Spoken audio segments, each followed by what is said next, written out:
pada aspek kecermatan, ketelitian, di mana langkah-langkah ini juga dalam rangka mendasari pada hak-hak perlindungan anak secara prosedur. Sehingga secara komprehensif, seluruh perbuatan terduga pelaku dapat dikonstruksikan merupakan patut diduga tindak pidana terhadap kejahatan hak-hak terhadap perlindungan anak. Apresiasi dan terima kasih juga kami ucapkan kepada seluruh elemen masyarakat yang telah memberikan atensi, pandangan, pendapat, argumen terhadap konstruksi kasus yang teman-teman media sampaikan. Namun tentu dalam hal ini Polri akan bekerja secara profesional dan prosedur sesuai peraturan dan perundang-undangan yang berlaku dengan cara mengumpulkan alat bukti, di mana termasuk juga diantaranya melakukan menguji secara akademis, yaitu dengan menggunakan pendapat ahli, kemudian juga secara kelembagaan, tadi turut sudah kami sampaikan ada beberapa lembaga instansi yang hadir bersama kita dalam rangka untuk perlindungan saksi dan juga terhadap korban, termasuk pemerhati anak, serta secara scientific crime investigation, sehingga tentu proses ini dapat dipertanggungjawabkan. Yang kami sampaikan pertama adalah pada proses kode etik profesi Polri. Divpropam Polri telah melakukan langkah-langkah dan hasil daripada laporan kegiatan pemeriksaan pelanggaran kode etik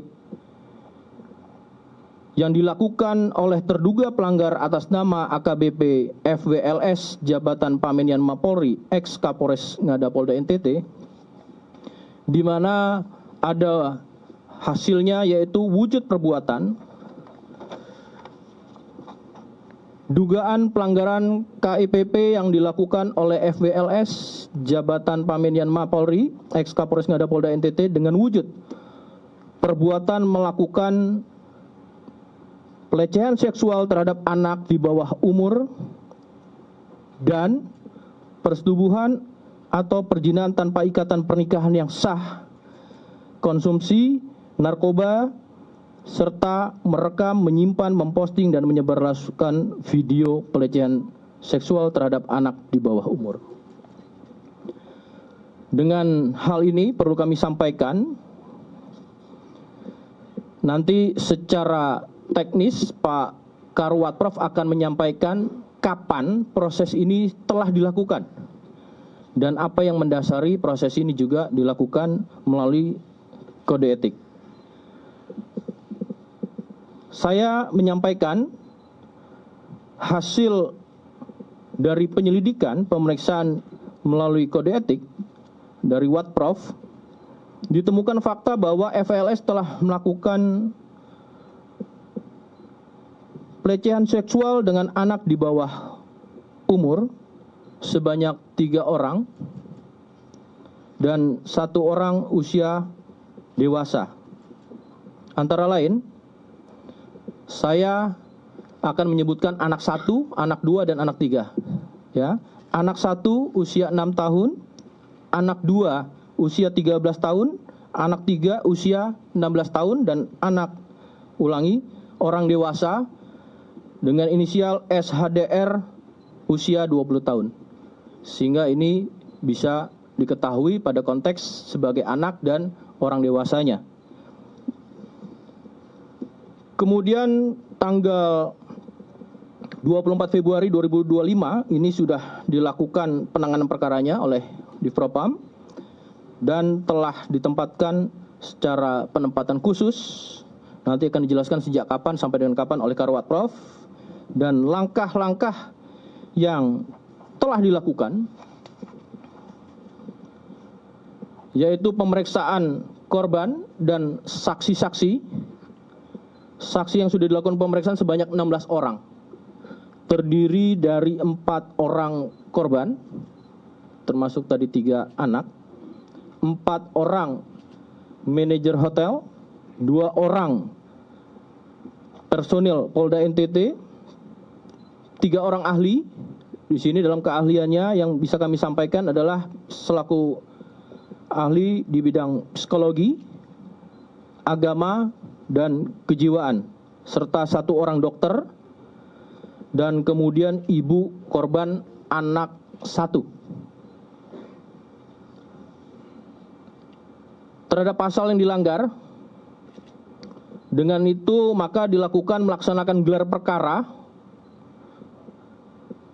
ke tahap pemeriksaan dan pemberkasan dengan kategori pelanggaran kode etik berat, di mana pasal yang dilanggar adalah pasal 13 ayat 1 Peraturan Pemerintah Republik Indonesia nomor 1 tahun 2003 tentang pemberhentian anggota Polri, pasal 8 huruf C angka 1, pasal 8 huruf C angka 2, pasal 8 huruf C angka 3, pasal 13 huruf D, pasal 13 huruf E, pasal 13 huruf F, pasal 13 huruf G angka 5, Peraturan Kepolisian nomor 7 tahun 2022 tentang kode etik profesi dan Komisi Kode Etik Polri.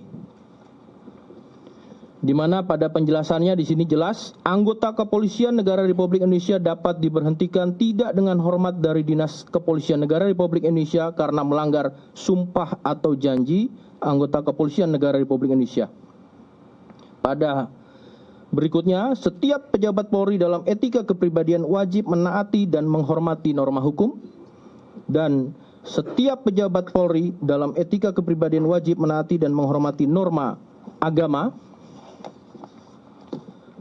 Kemudian juga setiap pejabat Polri dalam etika kepribadian wajib menaati dan menghormati norma kesusilaan. Setiap pejabat Polri dalam etika kepribadian dilarang melakukan perilaku penyimpangan seksual atau disorientasi seksual. Kemudian selanjutnya, setiap pejabat Polri dalam etika kepribadian dilarang melakukan penyalahgunaan narkotika, psikotropika, dan obat terlarang meliputi penyimpanan, menggunakan, mengedarkan, dan atau memproduksi narkotika, psikotropika, dan obat terlarang. Setiap pejabat Polri dalam etika kepribadian melakukan perzinahan dan atau perselingkuhan. Setiap pejabat Polri dalam etika kepribadian dilarang menggunakan sarana media sosial dan media lainnya untuk aktivitas atau kegiatan mengunggah, memposting, dan menyebarluaskan pornografi dan porno aksi. Rekan-rekan, proses ini sudah berlangsung dan rencananya nanti akan disampaikan kapan akan dilakukan sidang KKEP oleh Karawat Prof. Maka dari itu kami persilakan terlebih dahulu untuk Karawat Prof bisa memberikan penjelasan. Terima kasih.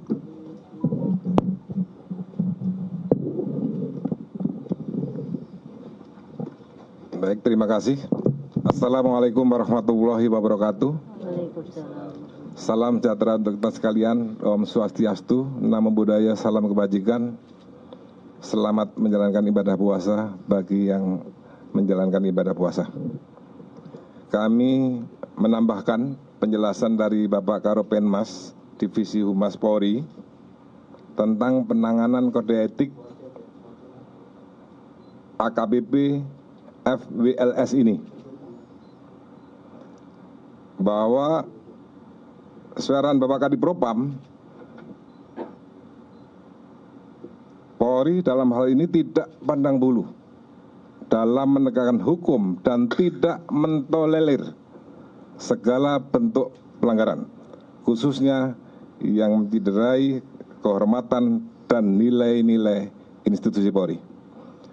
Di Propam Polri terhadap perkara ini, setelah ada informasi dari Divhubinter,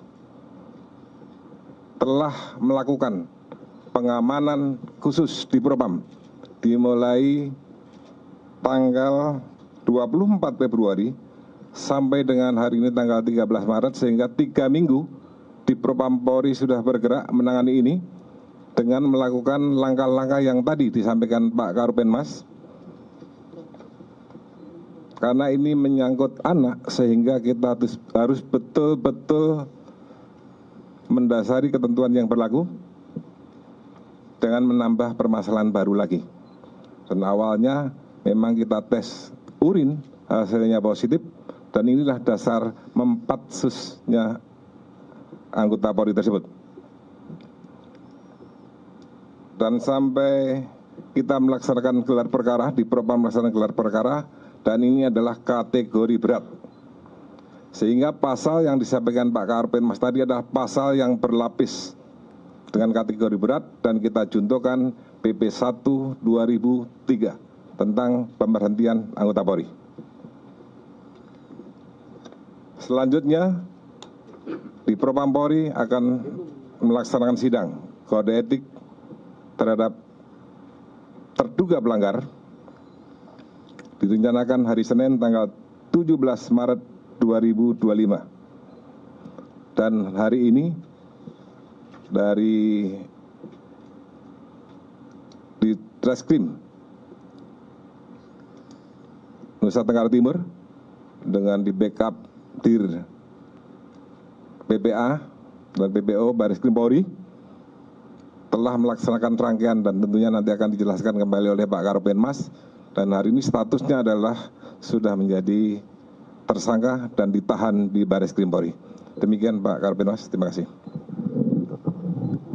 Terima kasih Pak Karwat Prof. Rekan-rekan, tadi saya sudah sampaikan kasus ini secara simultan ya, antara kode etik dan tindak pidana berlangsung bersamaan. Maka untuk terlebih dahulu saya sampaikan kasus yang ditangani oleh Polda NTT, baik itu Propam maupun dari Bareskrim, telah melakukan asistensi sejak awal. Maka dari itu memasuki apa yang langkah-langkah dilakukan dalam proses penyidikan, kami persilakan kepada Dir PPA PPO Bareskrim Polri untuk menjelaskan secara konstruktif dari aspek asistensi dan sejauh ini seperti apa. Nanti juga akan dijelaskan apa langkah yang sudah dilakukan oleh penyidik Polda NTT, Direktorat atau Pak Direktur Reskrim Polda NTT nanti menjelaskan. Kami persilakan kepada Direktur PPA PPO Bareskrim Polri. Bismillahirrahmanirrahim. Terima kasih Bapak Karopenmas, Brigjen Pol Trunoyudo. Assalamualaikum warahmatullahi wabarakatuh. Salam sejahtera untuk kita semua. Om Swastiastu, Namo Buddhaya, salam kebajikan.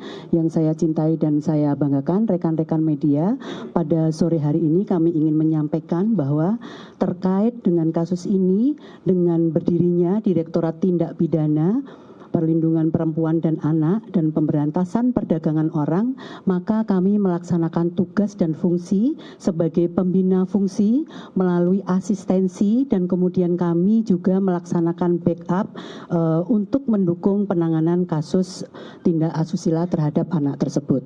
Kemudian tak lupa kami juga senantiasa melakukan koordinasi secara intens terhadap pihak-pihak internal, yaitu penyidik PPA, Ditreskrim Polda NTT, dan juga dengan stakeholder terkait untuk memastikan bahwa akan terwujudnya penegakan hukum yang presisi, yaitu profesional, transparan, dan akuntabel, serta responsif, beretika, dan berkeadilan sebagai bentuk komitmen dari kami. Adapun bentuk daripada komunikasi kami secara intens dengan stakeholder terkait, di sini sudah hadir dari Kemen PPA, Bapak Nahar, kemudian Ibu Ai dari KPAI, kemudian dengan Ibu Ida dari Kompolnas, dan Ibu Suryani dari Kemensos. Selanjutnya, kami juga sudah melakukan langkah-langkah terhadap tahap pemeriksaan untuk korban dengan melibatkan pekerja sosial dari Dinsos Kabupaten atau Provinsi di Kupang, dan dengan UPTD PPA Kota Kupang juga, antara lain dengan melakukan pendampingan terhadap korban selama pemeriksaan, kemudian memberikan bantuan hukum dan perlindungan serta pemeriksaan psikologi. Dan kemudian dapat kami sampaikan bahwa penyidik PPA di Reskrim Polda NTT juga telah melakukan melakukan pemeriksaan terhadap saksi-saksi dan barang bukti. Untuk lebih lengkapnya dari Bapak di Reskrim Polda NTT akan menyampaikan apa-apa saja yang telah dilakukan selama ini, kemudian juga akan menyampaikan pasal-pasal yang disangkakan. Untuk selanjutnya kepada Bapak di Reskrim mungkin langsung ya, Pak. Siap. Terima kasih. Yang terhormat Bapak Karopenmas, Insinyur Jenderal, rekan-rekan media, kami menyampaikan izin pada kesempatan siang hari ini terkait dengan peristiwa yang terjadi di Polda NTT, yaitu adanya satu peristiwa kekerasan seksual terhadap anak yang ditangani di Polda NTT. Adapun rangkaian yang bisa kami sampaikan, yang pertama, adanya informasi yang kami terima dari Divisi Hubinter pada tanggal 22 Januari 2025 yang diteruskan ke Polda NTT dan dilakukan penyelidikan dugaan kasus asusila seksual tersebut. Kemudian selanjutnya pada tanggal 23 Januari 2025, Polda NTT melakukan rangkaian penyelidikan ke Hotel Kristal Kupang dengan menggali informasi dari beberapa staf Hotel Kristal serta pengecekan terhadap data hotel yang tertanggal 11 Juni 2024.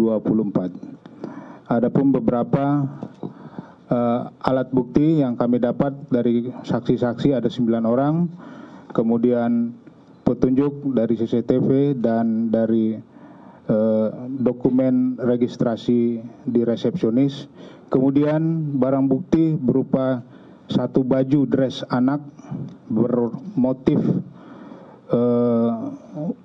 love pink dan alat bukti surat berupa visum serta CD atau compact disc yang berisikan video seksual sebanyak 8 video. Kemudian pasal yang dipersangkakan tindak pidana kekerasan seksual sebagaimana dimaksud pada pasal 6 huruf C dan pasal 12 dan pasal 14 ayat 1 huruf A dan B dan pasal 15 ayat 1 huruf E, G, C, dan I Undang-Undang Nomor 12 Tahun 2012 tentang tindak pidana kekerasan seksual dan atau pasal 45 ayat 1 junto pasal 27 ayat 1 Undang-Undang Nomor 1 Tahun 2024 tentang perubahan kedua Undang-Undang ITE junto pasal 55 dan 56 KUHP.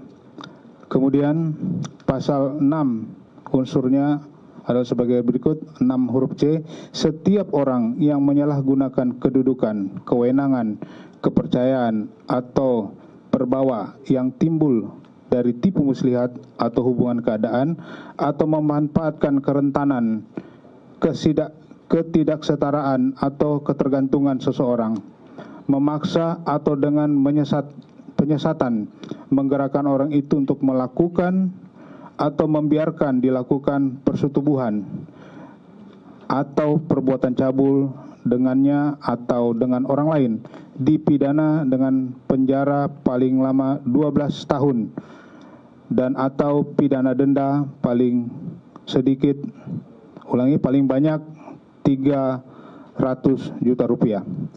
Pasal 12 unsurnya adalah sebagai berikut. Setiap orang dengan kekerasan atau ancaman kekerasan atau dengan menyalahgunakan kedudukan wewenang, kepercayaan, perbawa yang timbul dan dari tipu muslihat atau hubungan keadaan, kerentanan, ketidaksetaraan, ketidakberdayaan, ketergantungan seseorang, penjeratan hutang atau memberi bayaran atau manfaat dengan maksud untuk mendapatkan keuntungan atau memanfaatkan organ tubuh seksual atau organ tubuh lain dari orang itu yang ditunjukkan terhadap keinginan seksual dengannya atau dengan orang lain, dipidana karena eksploitasi seksual dengan pidana penjara paling lama 15 tahun dan atau pidana denda paling banyak 1 miliar rupiah. Kemudian Kemudian berikut adalah pasal 14 ayat 1 huruf A dan B. Kemudian tambahan dari gelar tadi siang pasal 15 ayat 1 huruf E, G, J, dan L. Tindakan yang telah dilakukan, pertama telah membuat administrasi penyidikan hari ini naik ke tahap penetapan tersangka. Kemudian mengirim SPDP, ini sudah dilakukan. Kita juga sudah mendapat jaksa peneliti dari Kejati NTT. Kemudian yang sudah dilakukan meminta keterangan 3 anak korban, melakukan visum terhadap anak korban, meminta pendampingan bagi korban anak, meminta laporan sosial korban anak, meminta perlindungan bagi anak korban ke LPSK, mengambil keterangan 6 saksi, meminta keterangan terlapor. Hari ini keterangan sebagai tersangka sudah kami ambil, melakukan gelar perkara dalam melakukan gelar perkara menetapkan tersangka sudah dilakukan. Rencana tindak lanjut melakukan penyitaan berupa CCTV, buku, registrasi yang ada di resepsionis, akte kelahiran anak, HP milik terlapor, DVD berisi video asusila. 2. Melakukan pemeriksaan terhadap barang bukti elektronik di Puslapor Polri. 3. Mengirim berkas perkara ke jaksa penuntut umum dan melengkapi jika ada petunjuk jaksa. Kemudian menyerahkan tersangka dan barang bukti setelah kasus dinyatakan P21. Demikian. Terima kasih Pak Direktur dan Direktur PPA PPO atas penjelasannya. Rekan-rekan tadi sudah dijelaskan, proses ini telah dilakukan gelar perkara dalam rangka untuk penetapan tersangka, dan maka hadir tadi tersangka di hadapan rekan-rekan media semuanya sebagai bagian daripada transparansi serta akuntabilitas dari proses ini.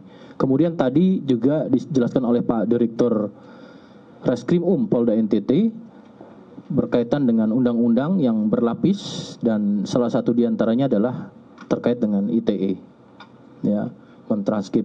Untuk sedikit penjelasan dan edukasi juga kepada teman-teman, di sini di sini hadir Pak Dir Tindak Pidana Siber akan menjelaskan bahwasannya ini juga dilakukan secara scientific crime investigation, tadi saya sampaikan, sehingga hasilnya ini adalah bisa dipertanggungjawabkan secara ilmiah dan maupun akademis dan bahkan secara fisik ataupun faktanya. Kami persilakan kepada Pak Direktur Tipit Siber Barreskrim Polri.